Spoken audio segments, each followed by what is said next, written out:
ఓం శ్రీ సాయి భగవతి జ్యోతిష్యాలయం నెంబర్ 1 వశీకరణ specialist Kerala tantric గురువు గారు పవన్ నంబూదిరి గారు. కేరళ నుంచే నేరుగా పరిష్కారం లభించును. స్త్రీ పురుష వశీకరణం, ప్రేమించి మోసపోవడం, భార్యాభర్తల సమస్యలు, ఎటువంటి సమస్యలైనా సరే 24 గంటల్లో పరిష్కారం లభించును. గురువుగారి ఫోన్ నంబర్ 9043637512. ఓం సాయిరామ్. సమర్థ సద్గురు సాయినాథ్ మహారాజ్కి జై. సాయిబాబా భక్తులందరూ కూడా నమస్కారం అండి. సాయినాథుని ఆశీస్సులతో అందరూ కూడా సుఖంగా, సంతోషంగా, అష్టైశ్వర్య, ఆరోగ్య, అభివృద్ధితో ఉండాలని మనస్ఫూర్తిగా కోరుకుంటూ ఈరోజు ఈ వీడియోని మొదలు పెడుతున్నాను. ఈరోజు వీడియో ఏంటంటే, తల్లి, ఈ సందేశం వినేలోపు నీకు గురుబలం పెరిగి నీ అకౌంట్లో 25 లక్షల డబ్బు పడబోతుంది బిడ్డ. అస్సలు వదులుకోవద్దు అని మన బాబాగారు అయితే ఈరోజు మనకి చాలా అంటే చాలా అద్భుతమైనటువంటి సందేశాన్ని అయితే అందించారండి. మరి మన బాబాగారు ఈరోజు మనకి ఎలాంటి సందేశం అందించాలనుకుంటున్నారో ఆయన మాటల ద్వారానే తెలుసుకుందాము. ఆయన మాటలు వినే ముందుగా ఈ వీడియో కనుక నచ్చినట్లయితే లైక్ చేసి షేర్ చేయండి. మరిన్ని వీడియోస్ కోసం మన ఛానల్ని సబ్స్క్రైబ్ చేసుకుని మాకు మరింతగా సపోర్ట్ చేయండి. మరి మన బాబాగారి సందేశం ఏంటంటే, బిడ్డ, నువ్వు నా మీద ఎంతో నమ్మకంతో, భక్తి శ్రద్ధలతో ఉన్నావు. అలాంటి నిన్ను చూస్తుంటే నాకు ఎంతో ఆనందంగా ఉంది తల్లి. ఇప్పటి వరకు నువ్వు నీ జీవితంలో ఎన్నో సమస్యలు, ఎన్నో కష్టాలు అనుభవించావని బాధపడుతున్నావు కదా. ఇంకా నీ బాధ అనేది నీకు ఇంకా అనవసరం. అతి త్వరలోనే నువ్వు ఎప్పుడూ చూడని ఆనందాన్ని నీకు ఇవ్వబోతున్నానమ్మా. నిజమే తల్లి, నన్ను నమ్ము. మీరు ప్రతిరోజు కూడా ఇలాగే చెప్తున్నారు బాబా అని నీ మనసులో అనుకుంటున్నావు కదా బిడ్డ. అలా అస్సలు అనుకోకు తల్లి. జరిగిపోయిన కాలాన్ని ఒక్కసారి వెనక్కి తిరిగి చూడు. నువ్వు ఎన్ని కష్టాలు ఎదుర్కొన్నావో ఆ కష్టాలను చూసి ఆ కాలం నీకు ఏం చెప్పిందో ఒక్కసారి ఆలోచించు బిడ్డ. మీ కుటుంబంతో గడిపిన కష్టాలు, నిద్రలేని రాత్రులు, అవన్నీ కూడా ఒక్కసారి ఆలోచించమ్మా. ఒక్క విషయం చెప్పనా బిడ్డ, నువ్వు ఎంతో నమ్మిన నీ స్నేహితులే ఇప్పుడు నీతో లేరు. వారు నీతో లేరని ఎప్పుడు కూడా బాధపడకు.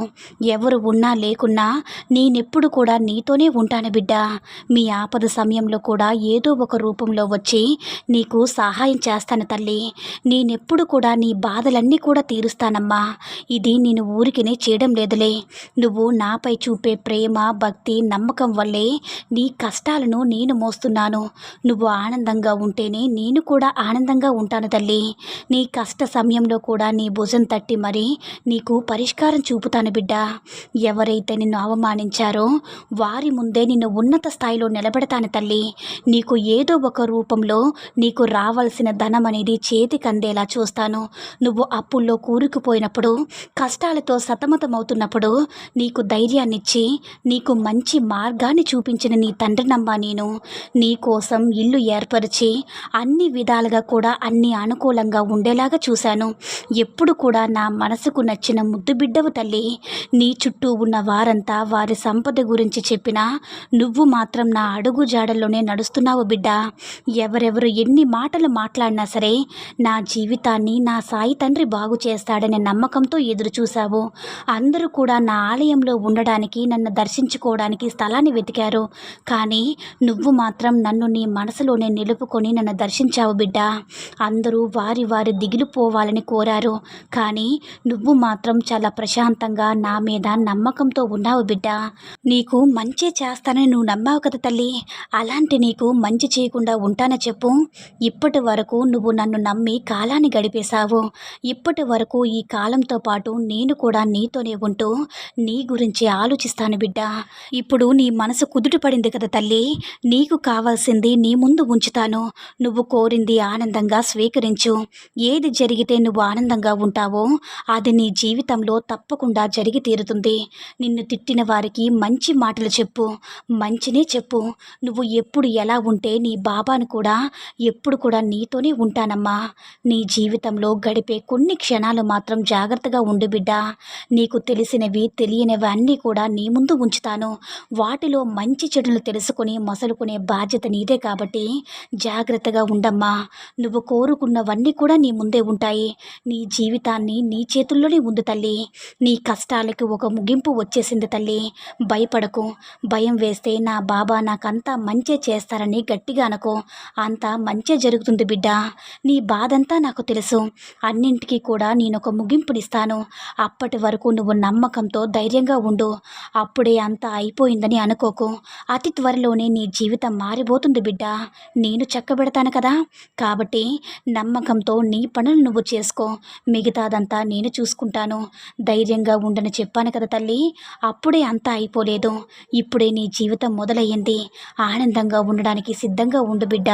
ఒక చెట్టుకి పువ్వులు రావాలి అంటే మొదటగా అది కొంచెం కొంచెంగా ఎదుగుతూ వచ్చి దానికి ముళ్ళు వచ్చి ఆ తర్వాత అందమైన పూలనేవి వస్తాయి కదా. అదేవిధంగా నీ జీవితంలో ఇప్పుడు కష్టాల సమయం అనేది జరుగుతూ ఉంది అంటే దాని అర్థం నీకు సుఖాలనేవి రాబోతున్నాయనే దానికి సంకేతం బిడ్డ. కష్టం వచ్చినప్పుడు బాధపడకుండా ఏడవకుండా ఎలా బాబా అని నువ్వు నన్ను అడగవచ్చు. ఏదైనా బరువు భారం బాధ్యత అనేది నువ్వు నా మీద వెయ్యి బిడ్డ. నువ్వు నాకు ఏడుస్తూ చెప్పాల్సిన అవసరం లేదు. నువ్వు నాకు ప్రార్థించే సమయం ఏదైతే ఉందో, నువ్వు నా గుడికి వచ్చి నీ యొక్క కష్టాలు చెప్పుకునే సమయం ఏదైతే ఉంటుందో ఆ సమయంలోనైనా కానీ నువ్వు ఆనందంగా ఉండాలి. గుడికి ఎందుకు వస్తావు బిడ్డ? మనశ్శాంతి కోసమే కదా. మరి అటువంటి సమయంలో కూడా నువ్వు కన్నీరు పెట్టుకుంటే నేను చూడగలనా చెప్పు తల్లి. ఒక్కసారి ఈ విషయాన్ని నువ్వే ఆలోచించు. నా దగ్గరికి వచ్చినప్పుడైనా కానీ నువ్వు సంతోషంగా గడుపమ్మా. నీకు ఎక్కువ రోజులు కష్టాలు అనుభవించే రోజులు లేవమ్మా. నీకు తప్పకుండా మంచి జరిగే రోజుల్ని నేను ప్రసాదిస్తాను. నీవు జీవితంలో చూడాల్సినవన్నీ కూడా చూసేశావు. చిన్న వయసులోనే అనుభవించాల్సిన కష్టాలన్నింటినీ కూడా అనుభవించావు. ఎంతోమందికి ప్రేమను పంచిపెట్టావు. కానీ ఎవ్వరికీ కూడా నీ విలువ తెలియకుండానే పోయింది బిడ్డ. ఎంతోమందిని ప్రేమ చూపించి దగ్గర తీసుకుని ముద్దలు కలిపి అన్నం పెట్టావు. నీ చేతితో ఎంతోమందికి వండి పెట్టావు. అయినా కూడా నీ మీద ఎవ్వరికి కూడా విశ్వాసం అనేదే లేదు. కానీ నీకంటూ మంచి రోజులు వచ్చిన తర్వాత వాళ్ళు తప్పకుండా బాధపడతారు. నువ్వు తెలుసుకోవాల్సిన విషయం ఏమిటంటే తల్లి, మూర్ఖులతోటి ఎక్కువగా వాదించకమ్మా. ఎందుకంటే అలా వాదిస్తే ఇప్పటికే బాధపడుతున్న నీ మనసు మరి కాస్త బాధకి గురవుతుంది. నేను ఎప్పుడు కూడా నీకు చెప్పే విధంగా నీ యొక్క జీవితంలో ఏదైతే నీ చేతిలో లేదో, ఏదైతే నీ చేతిలోకి రాదో, ఏదైతే నీ కంట్రోల్లో ఉండదో, అది వస్తువైనా పనైనా కానీ లేకపోతే ఏ బంధమైనా కానీ సంబంధమైనా కానీ అది పూర్తిగా వాళ్ళ ఇష్టానికే వదిలేసే. ఎందుకంటే నువ్వు ఎంత దాని అంటే నీ జోన్లోకి లాక్కోవాలని చూసినా కూడా నీది కానప్పుడు, నీది కాదు అన్నప్పుడు నీ దగ్గరికి ఎప్పటికీ కూడా రాదని గుర్తించుకో బిడ్డ. కాబట్టి ఎప్పుడు కూడా నీది కాదు అన్న దాని వైపు పరిగెత్తొద్దమ్మా. శ్రద్ధ సబూరితో ధైర్యంగా ఉండు. ప్రతి క్షణం కూడా నువ్వు దేనికైనా సరే సిద్ధంగా ఉండు. వస్తే ఏ సమస్య అయినా వస్తే రాని, నా బుద్ధితోటి నా మనస్తత్వంతో నేను ధైర్యంగా నిలబడతాను. అప్పుడే ఏ కష్టం వచ్చినా కూడా వెంటనే వెనుతిరిగి పారిపోతుంది బిడ్డ. నువ్వు ధైర్యంగా ఉన్నప్పుడే నీ కష్టాలు కూడా నీ దరిదాపుల్లోకి రావు. ఇక నుంచి నీ కష్టాలన్నిటికీ కూడా ఒక మంచి మార్గం అయితే నేను ఏర్పరుస్తున్నానమ్మా. ఆ మార్గంలోనే నువ్వు నడుతల్లి. ప్రతిదీ కూడా నీకు సంతోషంగా గడుస్తుంది, ఆనందంగా గడుస్తుంది. నువ్వు చేయాల్సిందంతా ఏంటంటే నీ మీద నువ్వు నమ్మకంతో ఉండు బిడ్డ. ధైర్యంగా ఉండు. అంతా సక్రమంగా చూసుకునే బాధ్యత కూడా నాది తల్లి. నీకు రావాల్సిన డబ్బు ఏదో ఒక రూపంలో నీకు వచ్చే తీరేలా చేస్తాను తల్లి. నాపై నమ్మకం ఉంచు. నువ్వు ఎంతో బాధల్లో ఉన్నావు కదా, ఎంతో ఆర్థిక సమస్యల్లో కూరుకుపోయి ఉన్నావు కదా బిడ్డ. నాకు ఈ సమయంలో ఒక 10 లక్షలు చేతికందితే నా సమస్యలన్నీ కూడా తీరిపోతాయి. లేదంటే ఒక వ్యాపారాన్ని నిన్ను మొదలుపెట్టి దానిలో అభివృద్ధి సాధిస్తాను అని కృంగిపోతున్నావు కదా బిడ్డ. నువ్వు చెయ్యాల్సిన పని సక్రమైనదైతే నీకు రావాల్సిన డబ్బు అనేది ఏదో ఒక రూపంలో ఒక మంచి అవకాశాన్ని అయితే నీకు చూపించబోతున్నాను. తప్పకుండా నీకు రావాల్సిన డబ్బు అయితే తప్పకుండా నీ దగ్గరికి వస్తుంది బిడ్డ. నాపై నమ్మకం ఉంచు. అంతా నేను చూసుకుంటాను. నువ్వు సంపాదించింది నీ కోసం, నీ బిడ్డల కోసం, నీ కుటుంబ ఖర్చుల కోసం, నీ తల్లిదండ్రుల కోసం బిడ్డ. అందులో ఒక రూపాయిని తీసి పేదవాళ్ళకు కూడా ఉపయోగించు. అప్పుడు నీ కష్టాలన్నీ కూడా వెంటనే తిరిగి పారిపోతాయి.